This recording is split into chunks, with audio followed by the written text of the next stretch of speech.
square is 225, 16 square is 256, 17 square is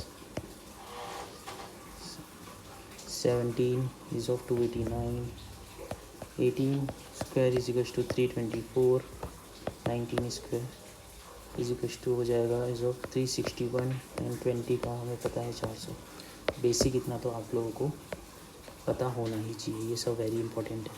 इसमें से कुछ मैं जैसे हाईलाइट करना चाहूँगा जो बहुत ही ज़्यादा एक इम्पॉर्टेंट है, जो मैं रेड से अभी मार्क कर रहा हूँ। जैसे कि इसमें बेसिकली ये सब तो है ही इम्पोर्टेंट, बट कुछ जो है जो ये होता है 17 का इम्पोर्टेंट होता है, एक 19 का इम्पोर्टेंट।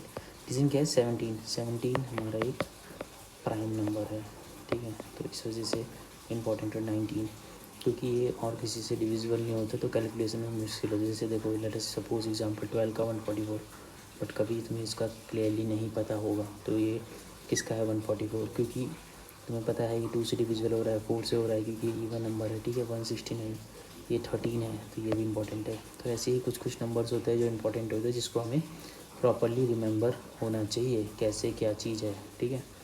तो ये इसके अभी यहाँ थे बेसिक जो स्क्वायर है। अब इसके बाद सेकंड चीज़ आई है इसका स्क्वायर्स टू रिमेंबर। वैसे हमें और आगे तक करना हमें 35 तक 40 तक करना चाहिए, बट इतने भी है तो ये है वेल सफिशेंट है। जैसे जैसे हम आगे बढ़ते जाएंगे इसमें तो वैसे वैसे इस चीज़ को हम आगे को सीखते जाएंगे, क्वेश्चंस के बेसिस में सीखते रहेंगे और उसको फिर अप्लाई करते रहेंगे, ठीक है। फिर नेक्स्ट हम करेंगे इसमें कि अच्छा है, फिर इसमें एक और टर्मिनोलॉजी आती है, चलो वो डिजिटल सम की, वो हम बाद में करते हैं। और हम पढ़ेंगे स्क्वायर एंडिंग विद 5।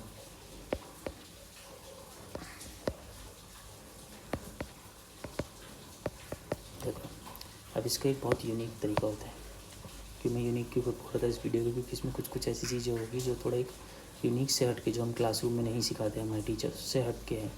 जैसे कि 5 का स्क्वायर तुम्हें पता है 25 होता है, ठीक है। तो इसमें क्या होता है, जो पहले वाला नंबर होता है उसका और नेक्स्ट नंबर का मल्टीप्लाई होता है। जैसे हमें पता है 5 15 का क्या होता है, हमने बताया 225 होता है। कैसे आया इसकी एक, तो इसकी जो हमें अप्रोच होगी, ठीक है, इसकी देखो अप्रोच कैसी होगी इसे आज से इसी तरीके से तुम देखोगे किसी भी जिसका एंड 5 से हो रहा है। इसमें अभी मैं और आगे बताऊंगा कि कोई सेम नंबर है और उन दोनों के लास्ट के 2 नंबर का सम सेम आ रहा है तो यही अप्रोच हर जगह चलेगी, ठीक है।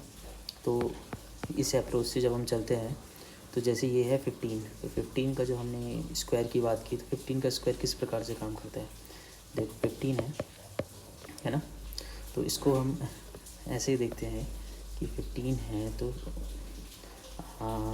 स्टार्टिंग का नंबर 1 और ये जो नंबर है इसको लेटर सपोज मान लिया हमने नंबर और इसका सम को मल्टीप्लाई कर देंगे, ये स्टार्टिंग का नंबर और बाद में 25 एज इट इज़ आएगा। एग्जांपल के लिए 1 इंटू इसका नेक्स्ट नंबर 2 इंटू 25, तो 225 इज़ द रिक्वायर्ड आंसर। तो ऐसे करके इसका आंसर आएगा। ये एक है, हाँ ये एक डिजिट में स्टार्टिंग में है और ये लास्ट की 2 डिजिट सेम आएगी। लेट सपोज एक और अगर दूसरा एग्जांपल लेते तब क्लियर हो जाएगा तुम्हें। 25 का हमें पता है 625, तो कैसे देखना है, 5 लास्ट के तो 2 डिजिट होंगे, वो तो 5 का स्क्वायर 25 ही लेंगे। स्टार्टिंग का जो डिजिट है वो ये number into next number 3 into 2 625। समझिए कैसे है 3 इंटू 2, ये चीज़ तुम्हें याद रखनी है। 3 इंटू 2 है ना। अभी क्लियर नहीं हुआ, चलो एक और एग्जांपल देखते हैं, एक और देखते हैं 35 का एग्जांपल। अब हम देखते हैं 35 का एग्जांपल। 35 में देखो कैसे हो रहा है कि जब हम 35 का एग्जांपल देख रहे हैं तो इसमें हो रहा है 35, तो लास्ट की डिजिट देखेंगे हम 5 है तो 25, स्टार्टिंग की डिजिट है 3, है ना।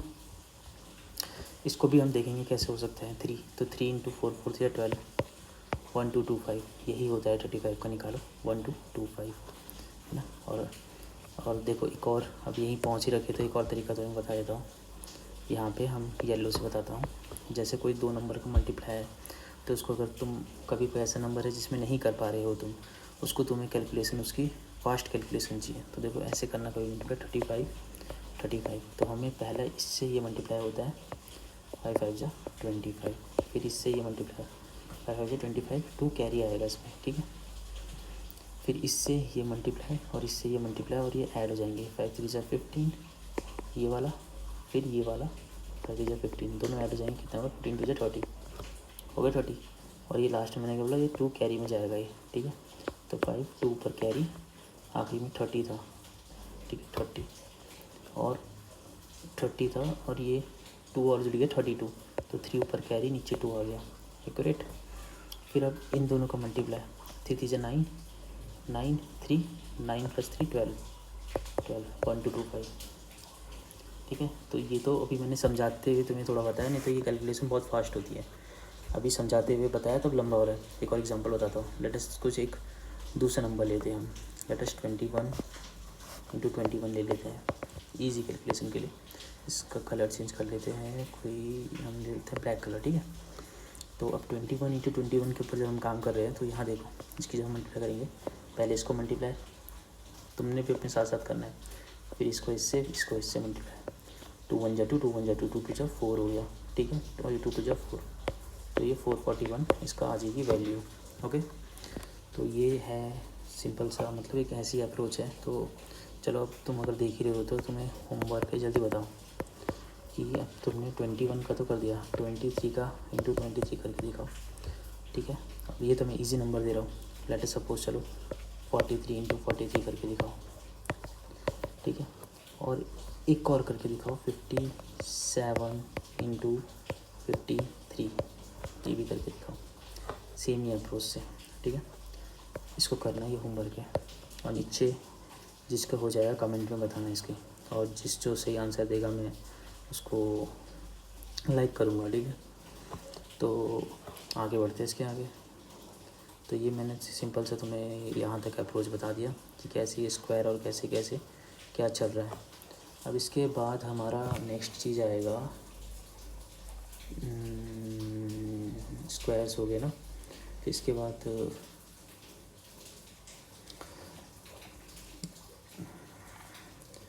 बाद क्यूब रूट आता है। स्क्वायर्स के बाद सिंपल सी क्यूब रूट कैलकुलेशन होगी हमारी, तो कैलकुलेशन के बाद हम स्क्वायर के बाद क्यूब रूट करते हैं, ठीक है। क्यूब रूट ये भी इसलिए इम्पोर्टेंट है कैलकुलेशन के लिए, बहुत इंपॉर्टेंट होता है, क्योंकि देखो हर जगह बहुत जगह डायरेक्टली इसकी कैलकुलेशन होती है बेस्ड जब हम क्वेश्चंस करेंगे किसी भी एग्जामिनेशन के लिए, whether you are preparing for any competitive exam में, जैसे मैंने बताया तुम्हें, और किसी भी जगह, हर जगह जहाँ पे मैं इसकी कैलकुलेशन लगती है वहाँ के लिए है। तो ये बेसिक एक सिंपलेस्ट फॉर्म